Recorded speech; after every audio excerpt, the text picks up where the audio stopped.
Ah oui, pour moi, c'est tout à fait complémentaire et on doit faire les deux parce qu'en fait, euh, pour moi, le voyage, c'est pas quelque chose qui est censé être confortable dans un hôtel de luxe, etc. Mhm, C'est une découverte, donc c'est un apprentissage. Et mhm, alors, si quelqu'un, par exemple, si un Américain voyage en France pour visiter Paris, euh, ok, il va apprendre sur l'architecture, sur la culture française, mais s'il veut vraiment découvrir pendant son voyage, je pense qu'il doit avoir quelques interactions en français. Euh, Ça peut être très simple au début. Bonjour, merci, de rien. Je m'appelle Fred. mhm, Voilà, donc mais pour moi, il faut cet apprentissage de la langue pendant le voyage. Et c'est pour ça qu'aujourd'hui, quand je voyage, je privilégie des pays où j'ai l'ambition de progresser un petit peu dans la langue. mhm, Donc là, quand j'étais en Chine, j'ai fait beaucoup d'efforts pour apprendre les bases du chinois. mhm. Euh, donc voilà, j'ai habité maintenant dans une dizaine de pays. Ah, Euh, oui, parce que j'ai fait donc 1 an aux États-Unis, j'ai fait 6 mois en Espagne, mhm. j'ai fait 1 an au Chili, 2 ans en Argentine, 1 an au Brésil, Wow, six wow. mois en Chine. Donc c'est presque une addiction, Oui. le fait d'arriver dans un endroit, d'essayer d'apprendre la langue,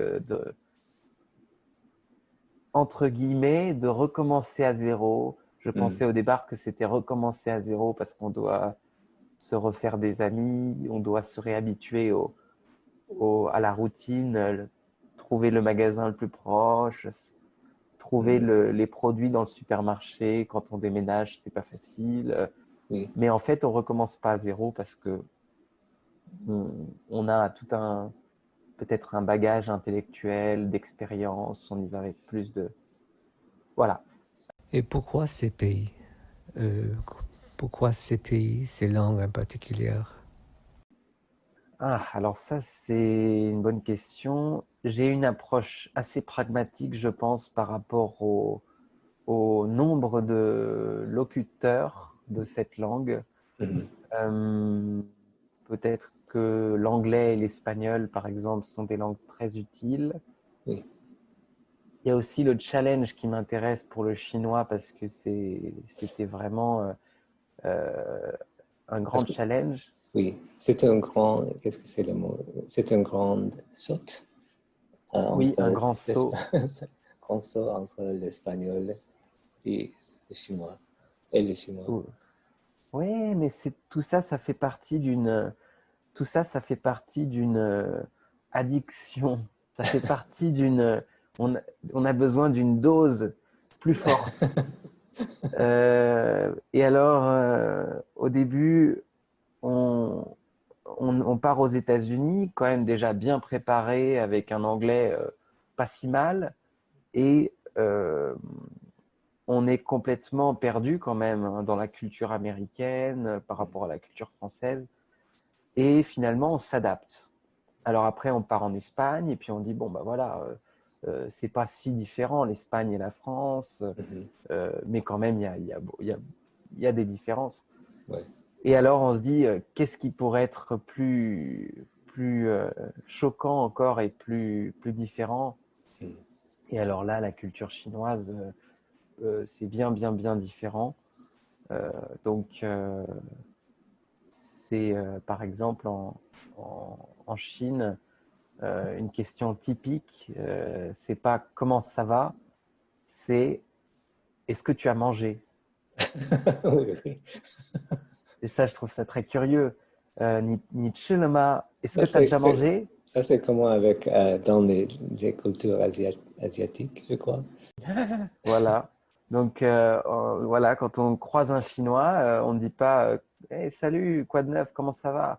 Non, on dit est-ce que tu as mangé? Est-ce que tu vas manger bientôt? Et ça, Ouais. c'est cool. J'ai pas fini de répondre, je pense, à la première question que tu m'as posée, c'était comment je suis arrivé professeur de français. Mhm. Et en fait, en changeant de job régulièrement, à un moment donné, j'étais au Brésil et j'ai commencé à m'inscrire sur Internet, sur des plateformes, des écoles, etc., pour enseigner le français. Mhm. Et là, j'y ai pris goût parce qu'il y a des interactions avec des personnes de différents pays sur un sujet qui m'intéresse beaucoup, c'est comment apprendre les langues, comment progresser. Mhm. Donc, c'est un bon match, je pense, pour moi.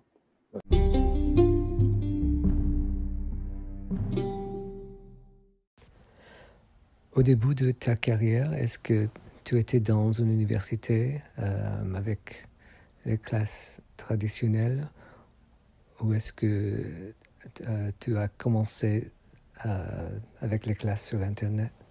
J'ai, en fait, de manière informelle, quand j'étais à l'université, par exemple, je pense à un ami étudiant, Davide Chiarelli, un Italien. Il me donnait des petites classes d'italien de temps en temps, quand on avait fini de dîner ensemble. Et puis moi, je lui donnais des cours de français. Et donc, il y a eu quelques petites expériences comme ça d'enseigner les bases du français à d'autres étudiants. Et c'est quelque chose où j'ai pris goût. Et donc, mais après, il y a eu une grande pause.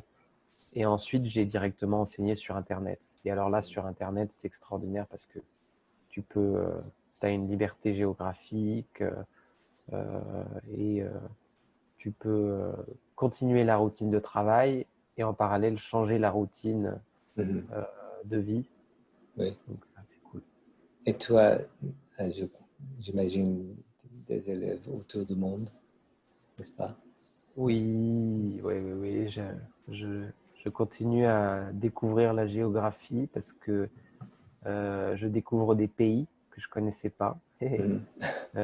Pour nous, par exemple, en France, en tout cas moi, je connaissais pas Sainte-Lucie. Donc j'ai une étudiante de Sainte-Lucie. Pour nous, les Caraïbes, c'est assez loin, donc je connais pas très bien la géographie là-bas. Et en fait, c'est cool, hein. On découvre, on découvre des pays. Mhm. Alors il y a des Américains, bien sûr, mais il y a aussi des Russes, des Chinois, des Thaïlandais, quelques Thaïlandais. Euh, donc c'est très, très varié. Mhm. Je sais que ici aux États-Unis, autour du monde, pendant ces derniers mois, beaucoup de gens poursuivent le développement personnel, surtout les langues étrangères. Pour ceux qui veulent avancer, apprendre mieux les langues, quelles sont les clés quelles sont les clés de succès?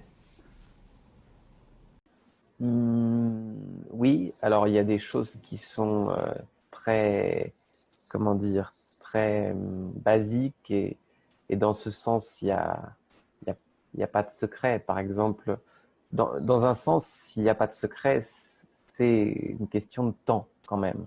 Il faut fixer euh, un objectif de temps et ça peut être simplement 30 minutes par jour. Et ensuite, c'est drôle parce que si on persévère pendant un mois, 30 minutes par jour, on voit un grand progrès. Mhm. Et ça, c'est la, le critère du temps. En parallèle, ça demande quand même aussi un peu de courage parce il faut essayer de parler. Et, et ça, c'est possible de le faire en fait depuis le niveau zéro. Alors comme ça, il y a un polyglotte français qui parle 11 langues. Il donne une conférence et il demande à l'audience combien de mots il faut pour parler une langue étrangère. Donc il attend certaines réponses, 100 mots, 1000 mots. Là. Et finalement, il explique que pour parler une langue étrangère, il faut un mot. Ah, Voilà. Pour commencer à parler une langue étrangère, il faut juste un mot. Donc, bonjour. bonjour.